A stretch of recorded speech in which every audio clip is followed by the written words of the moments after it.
Hello there, this is Peter Beckenham, the Village Marketer, and as always, talking to you from my little Thai village, way up near the Cambodian border. My topic for today, 5 ways to attract higher quality customers. 5 ways to attract higher quality customers. Why in the heck would you want to do that? Well, think about this. If you are selling anything online, let's say you're selling $3 and $5 products, for example. Andres, thank you for joining. Okay, if you're selling $3 or $5 or $7 or $10 products, then you have to sell a heck of a lot of them to make any real money online, right? So obviously it would be far better for you to attract a better quality client who is prepared to pay you more for what you offer. It was pretty darn simple, right? Sanjay, thank you for joining, mate. And Angelica, thank you as well. Really appreciate you guys very, very much. Hey, Dave, thank you also for joining. I'm battling here with both connections and the flu, by the way. Of all things, I've got the flu here in Thailand. So excuse me if I'm sniffing a bit. So I'm talking about 5 ways to attract higher quality customers, right? The first one, let's get into action, okay? Axel, thanks for joining, mate. Thank you very much. And Joyce, thank you for joining too. The first one is, what's your profile? Right now, if you are not making a fortune online, or maybe you're not making anything online, I don't know, right? Then perhaps you're in the wrong marketplace. So I'm suggesting that you very much do some research for your own benefit, okay? Joyce, thank you. Thank you, Angelica, yeah. And what I'm suggesting you do is you research the people who would be prepared to pay more for the services that you are offering. Think this through, okay? Then obviously not the ones you're dealing with right now, otherwise you wouldn't be watching this darn video, right? If you want to increase the people who pay you money, you've got to find out where the heck they are. That's what it's all about. And you've got to find out not only where they are, but what drives them. What are their circumstances? What are their pain points? What are their challenges? What are they after? What do they truly want? And let me share this with you. The higher net worth client, it doesn't matter what you are providing. I mean, you could be a blogger, a video marketer, network marketer, whatever it is, okay? That's just a business platform. But the higher net worth marketer are looking for 2 things in particular. 1, to save time, and they will pay for it to save time. And secondly, to get the results that they want.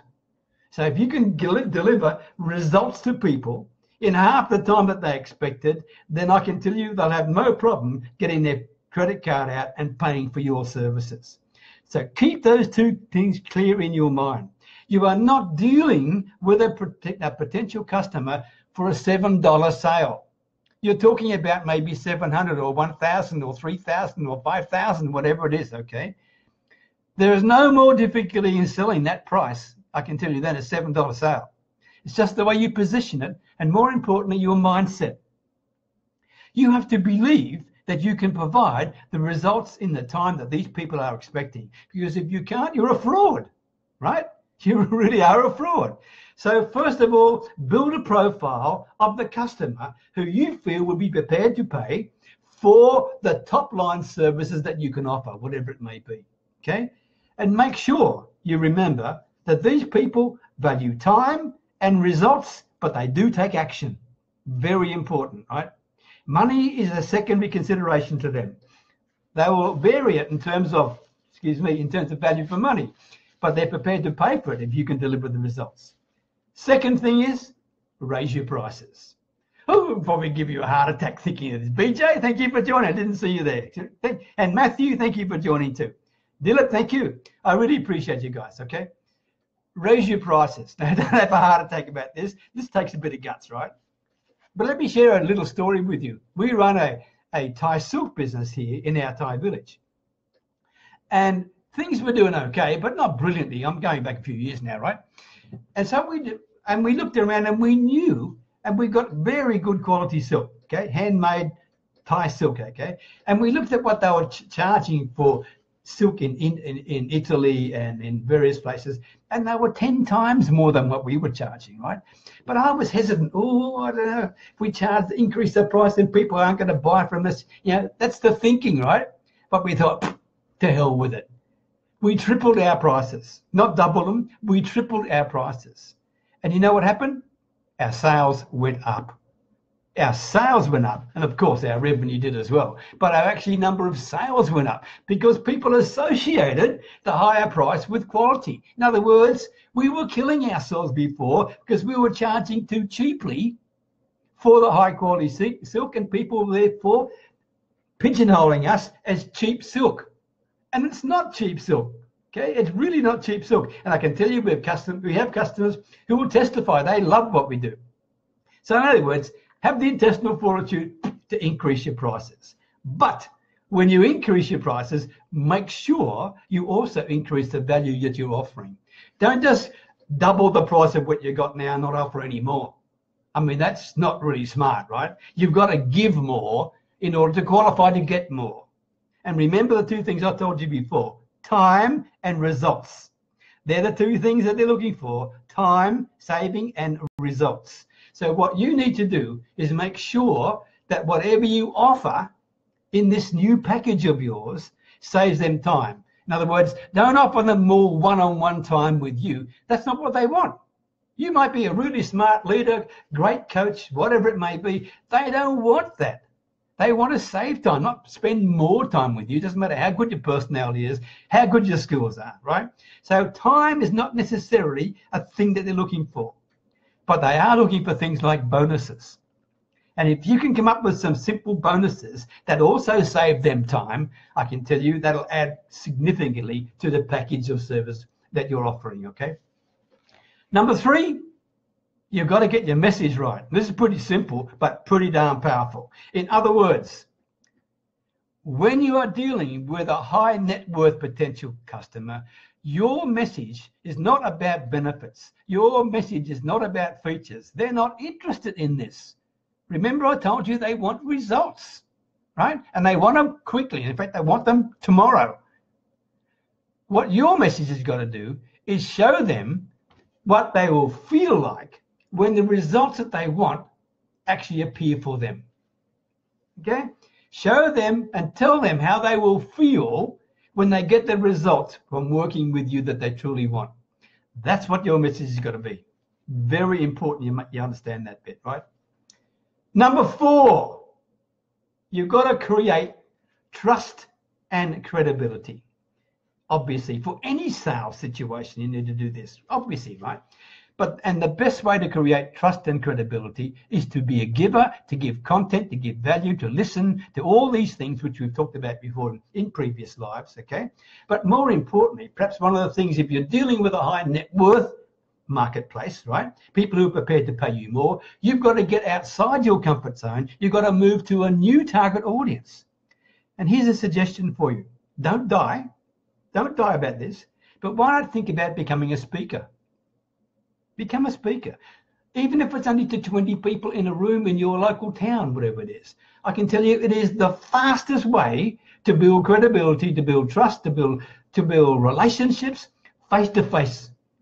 Far more than even on the internet or with a webinar, whatever it may be. When you're face to face with someone as a speaker and you're giving value to them, I can tell you that is a wonderful way to build credibility, to build trust, to build relationships. Very, very important. It's not the only one. Hey, Dylan, thank you for joining. David, thank you for joining too, mate. The banker. Good to see you in the house. So make sure, thanks, Dave, make sure that if there are speaking engagements around locally, don't hide behind a bushel. Have a go at it. Have a go at it. You're not talking in front of thousands of people. And in fact, if you're worried about that, reach out to me and I'll give you some thoughts about how to handle it, okay? All you got to think in your mind is you're talking to one person at a time.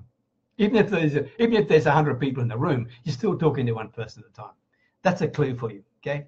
Now, last one, choose the right channels, right? I've told you before you needed to go through the profile of the person you're looking for because they're different to where you are dealing right now, right? Otherwise, you wouldn't be watching this done Facebook Live because you want a higher net worth audience, right? So you go through the profile, but then you got to think, where are these people? And really in simple terms, we're talking about who they are, where they are, and what they want. I've given you the who they are. You know how to do that in terms of their name, their age, their sex, their location, their interests, their fears, their hopes, etc., and the fact that they want things in a hurry, and the fact that they are prepared to pay for it, right? And they want to save time. That's all the things you need to do. But also you need to know what as well as where. What I'm suggesting is this. Do some more research. Doesn't take long. You've got the internet to help you, right? Go into places like Answer the Public, answerthepublic.com. Very simple website. Put in your keywords there for the people that you think would be interested in your offer, your embellished, higher priced offer. Answer the Public. See what keywords they come back with there. And then use that particular platform to identify the sites that are actually using that thing. Then take those sites and put them into a site called SimilarWeb, similar, S-I-M-I-L-A-R, similarweb.com. Put them into there, and just it'll show you where the topics come from, and move down on that SimilarWeb to referring websites. And you'll see who are the people who are referring business to that website. Then you're starting to get a handle on who are the key movers and shakers in this world, because your audience has already been spoken to by the leaders and the top guns in your industry, right? And what you need to do is get in front of these people, as well as the ones that are the influencers. Now, another one, by the way, speaking of influencers, there's a place, bear with me, I get my note here, and it's called Mention.com. Mention.com. Now, there's a free trial period for this. And if you go into there, okay, and you put in particular details of the audience you're looking for, and then move down to a thing called Influencers Dashboard, they will give you the major movers and shakers who are asking questions, and they'll also tell you who these people are who are impacting on the audience that you want to impact upon. So if you're smart, you'd start building a relationship with these movers and shakers. And you can do that in a variety of ways, okay? Guest posting, podcasting, whatever it may be. Just reach out to them. Reach out to them and ask. You may be pleasantly surprised. This is very important, okay? The other two, by the way, in terms of identifying the right channels, where they are, one could be Quora, Quora.com, Quora. That gives you an eye into every single forum that's going on around the place. All the questions are being asked.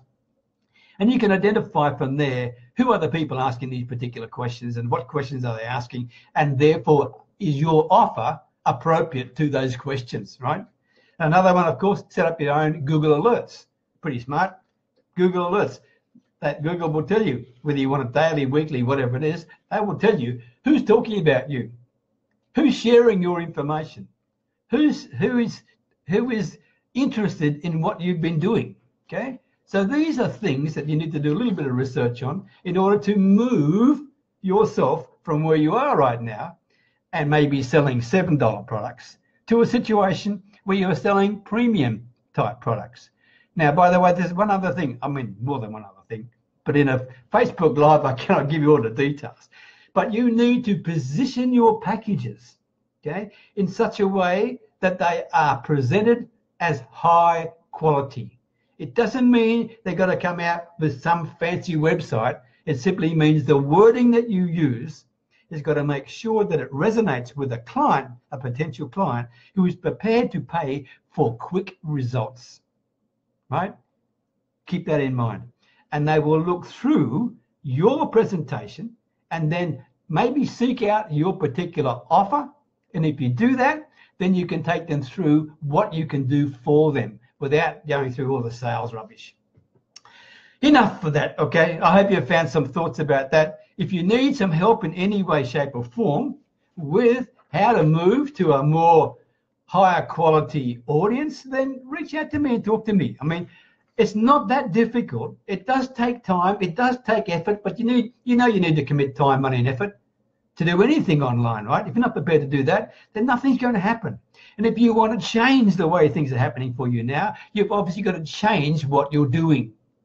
I'm not asking you to forget what you're doing right now. I'm asking you to ratchet yourself up a fraction and expand your horizon a fraction. Get a little bit outside your comfort zone, because that's where the benefits are for you. Just on the edge of your comfort zone, one step at a time. Okay, I hope you found that helpful. Thank you very much for sharing your time with me, David and Dipanka and Dan and Lucy. Oh, good to see you, Lucy. Everybody, always appreciate you sharing your time with me. If you found this of value, please leave me a comment or a like. That's good for my ego, right? And also look forward to talking to you in the very near future. Okay, take care. All the very best. Best wishes from Thailand. Oh, by the way, this week in Thailand is New Year. In Thai, we say Sawadi Pi Mai, which is Happy New Year. Sawadi Pi Mai to all of you, okay?